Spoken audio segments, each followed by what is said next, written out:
Khan here for Seconds Out with renowned trainer Shane McGuigan. Shane, going straight into it, pleasantries aside, it's billed as another level for Adam Azim against Lipinets. Have you ever seen Adam, when he's jumped up to each level that he's gone through, ever kind of be taken by the moment? He seems like a guy who's never really fussed as to what stage he's at as he's climbed up high that ladder.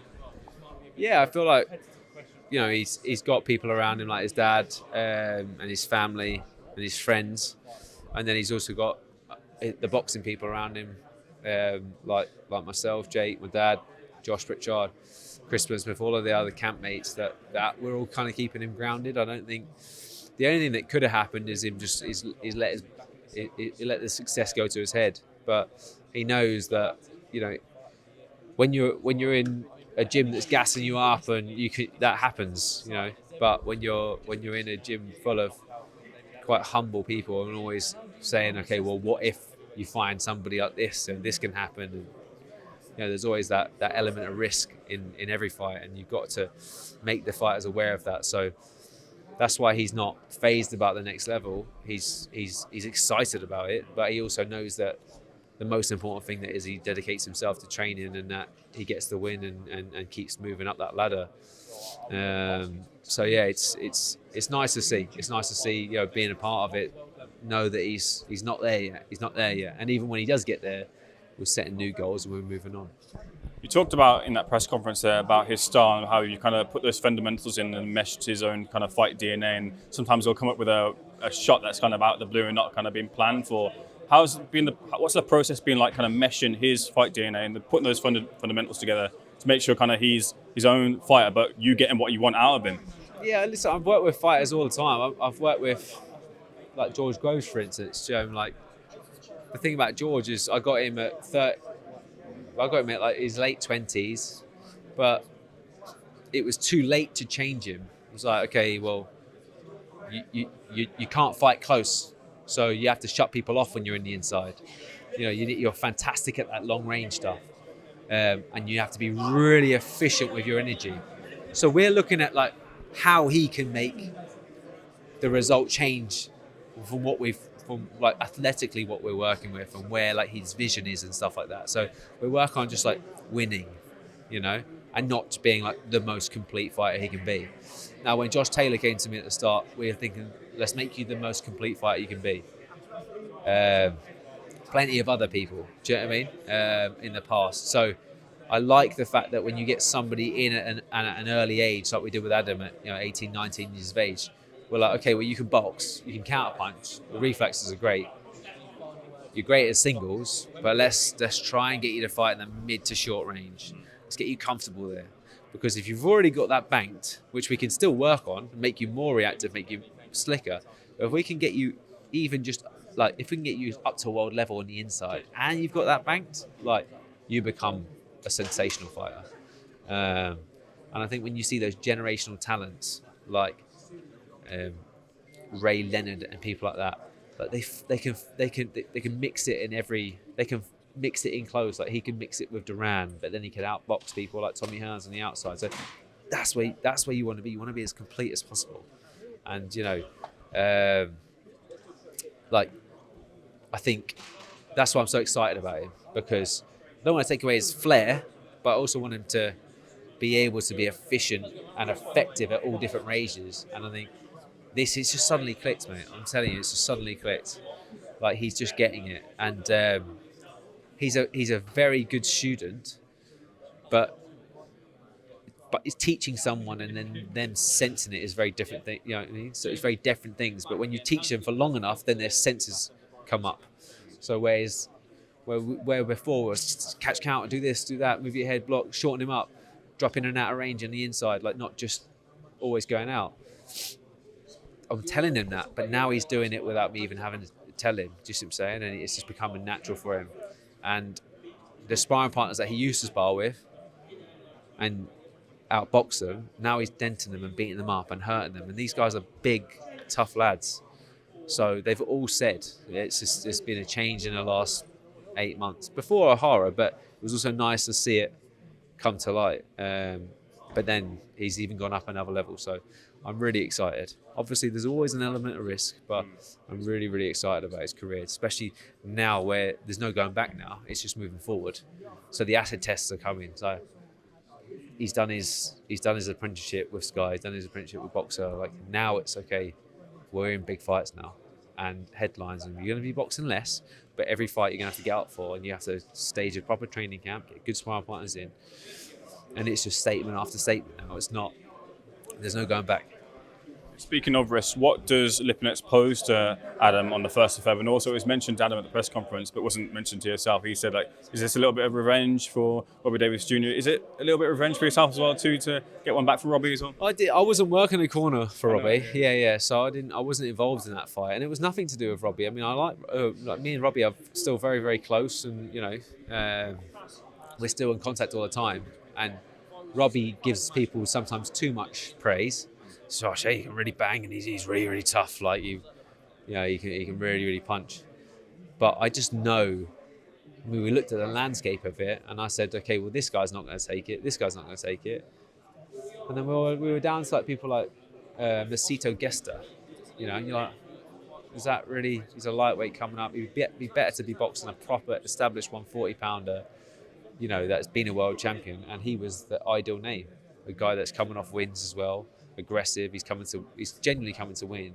He's got that stubborn mentality that he wants to knock Adam out and make a statement, because he knows that will throw him straight back into the mix in big fights. That's the guys that you want.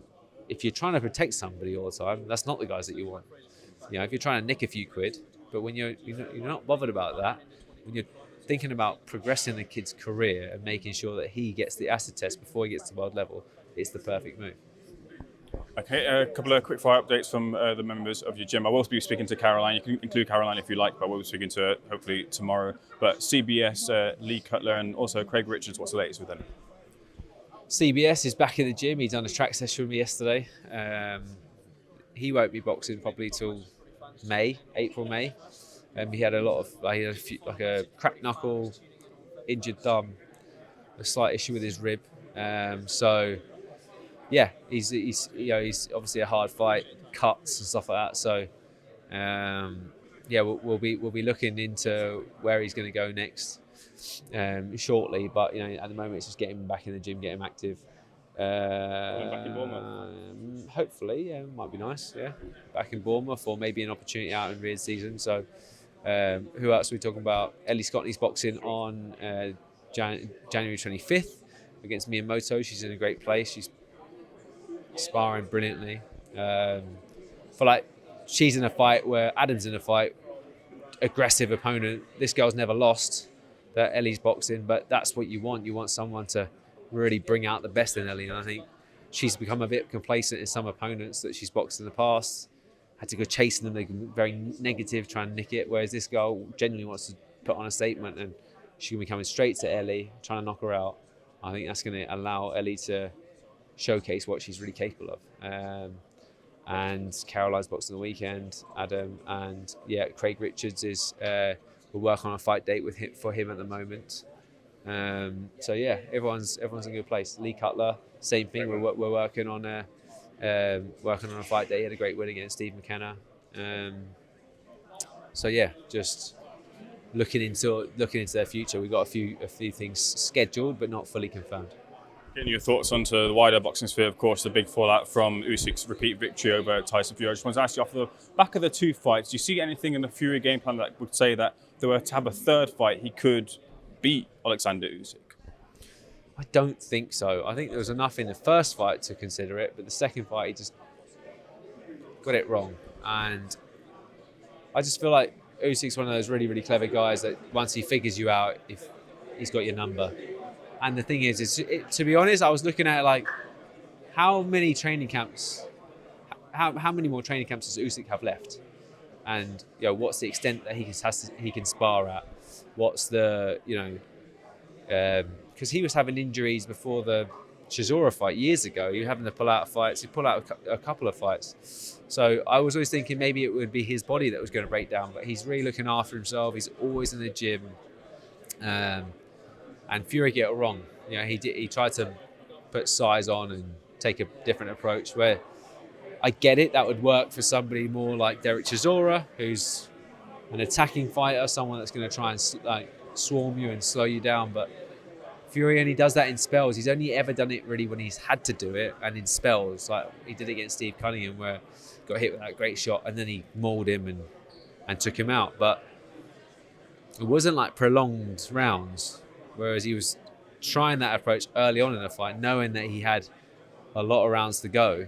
So every time he was starting to do it, he's probably thinking, I'm only in the third round here. I need to like save my energy. So he was doing it in 45 seconds, a minute, and then he'd go to sleep for a minute. And that's where the efficiency of Usyk was picking him off. So I just think he just run out of ideas. I think the way that he can beat Usyk or try to beat Usyk is on the back foot, get himself lighter, get himself snapping that jab, get himself just go.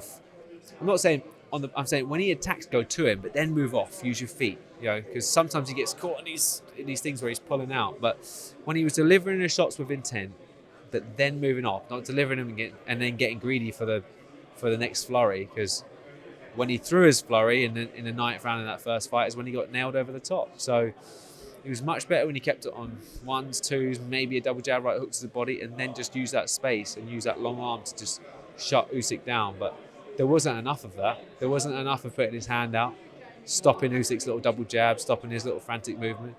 That jab's about that hand's about bloody 7 foot long. You just stick that out on him.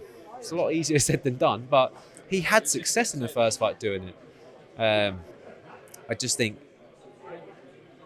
Usyk he's just got a way, he's got a knack about him to be able to just figure guys out and get in people's heads. But the one thing about Fury is he didn't even register it. Didn't register it as a defeat. Come out of the fight thinking he won by 3 rounds. So that is also why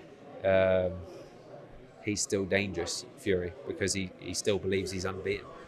I'm not as astute as you, of course. You've been in the game and your eyes are a lot stronger than mine is. But one observation I had from the second fight was that Fury's right hand was so tight up to his chin in effort of keeping his defense tight for that overhand left hand from the first fight. But that was as much as a advantage to his defense, but also a detriment to his offense. And he couldn't throw the uppercut as much as he could in the first fight. Was, I guess, the balance between offense and defense just off in that fight as well? I just think he wasn't reactive enough. I think being heavier, he wasn't reactive on his feet. The first fight, he was using his legs a lot better.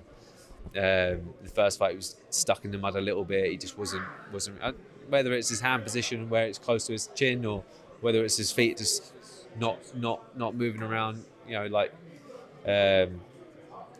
So yeah, I just think they got it wrong, to be honest, and it's always frustrating. But these are the things you go, if Daniel Dubois had done this, and if AJ had just threw that right hook to the body a little bit sooner, and then Luke the left took over the top, and it's like, it's easy for us to say it, but when you're in there, it's clearly, these guys are all very good fighters, clearly a lot harder to get off than actually what we're visually seeing.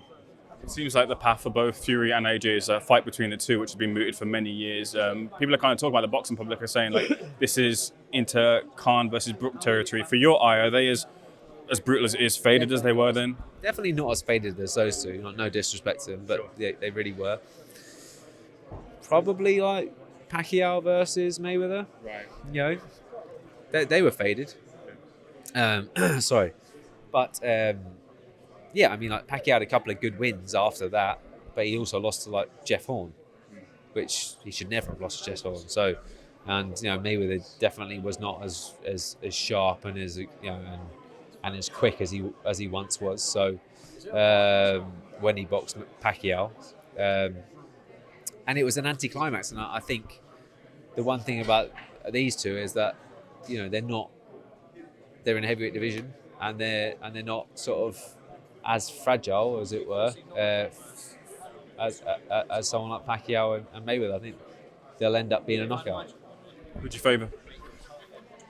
I think you can see why AJ will have a lot of success, but you just have to think about the guy that's been consistent and always sort of found a way to make it really competitive. Like AJ's been very competitive and overwhelming in times, but then he's also been knocked out and fallen apart.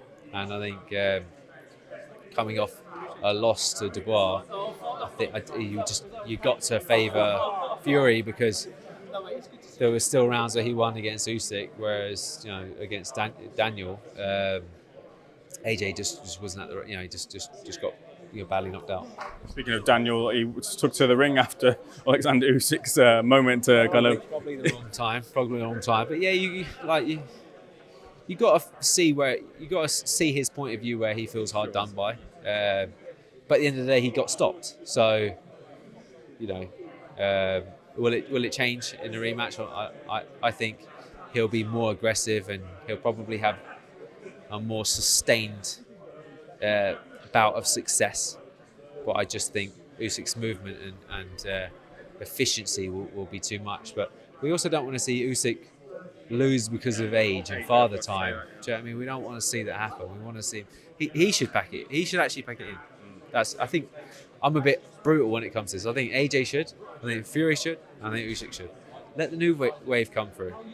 Because obviously there'll be. I mean, if you brought bloody Lennox Lewis versus Mike Tyson now, you'd still be like, this is going to be exciting because we're invested into their brands, but really they're not themselves and they're not the same. So obviously they've got a lot more athletic capabilities than those guys. But when is it right to sort of call it a day? And there's been so many fights in the past that have never materialised, but there'll always be another one on the horizon. And returning fighters coming on the horizon. Klitschko's coming back too, but that's the conversation for another day. Well, it might be. Dubois, though, look, people are kind of feeling that maybe he's overlooking Joseph Parker a little bit. What risks does Joe Parker pose to Daniel? So if Joseph Parker can get through the first 4 rounds, he can make it competitive. I just don't see it. I see Daniel being too quick on the 1-2, just down the pipe. I don't mean to be disrespectful to Joseph Parker. I just don't. I'm not brought into those victories. Wilder's a shell of himself, and Zhang got success and just was not fit. He wasn't fit, and even then it was in the balance. Do you know what I mean? So, you got to favour the guy that's on form, and that's Daniel Dubois. And I think he'll be too aggressive. Jack Massey was hurting Joseph Parker with just a straight 1-2 because he had speed. And he's a big lad, but he's got speed in that right hand, and I think he will stop him within about 4 rounds. Let's close this out with, I imagine it brings you a lot of joy seeing one of your former fighters now stay in the sport. Of course, he's staying in as a pundit, but now he's taking the pads, the game planning, all that, and managing fighters through their careers in the form of George Groves with Lucas Rohrig. How much of a success can George translate over some of the DNA that you gave him, some of his own kind of thoughts as well, into the fight game and be a trainer that he wants to be and get to the top? Yeah, I mean, it's just a different perspective on looking at it. I mean, he spoke to me about it and said, what's the best way to approach things? And I said, whatever you feel like you've done, it's not starting again because that's it's an amazing experience, but what works for you might not work for him. So he's found a guy that's a counter puncher, that's got good reaction. So it's not like working with someone that's more of a nutritional fighter that's going to be working in combination. Because I don't think George, he would never understand that. He used to watch Josh Taylor and be like, why is he catching punches and catching a counter? Why is he just throwing a jab? It's just different styles. So I said to him, you've got to think about boxing as a different way. And he's a very talented kid, Lucas. So I wish them all a success. And I think also with George, he's just got one fighter, and it's a good place to start with the one fighter rather than taking on too many. Focusing on all, he's got a young family. He's not doing it from a financial, purely right now from a financial reward. He's doing it more, as a new lease of life. And I think use that. Don't crowd yourself with too many fighters. Stay on it and sort of learn the ropes. And he'll definitely learn the ropes with Lucas because he's got some capability for sure. Looking forward to his journey. Looking forward to Adam Azim, 1st of February. Sorry, I get my dates wrong. And of course, Caroline Dubois as well too this weekend. Shane, great insight. Thanks for being Seconds Out.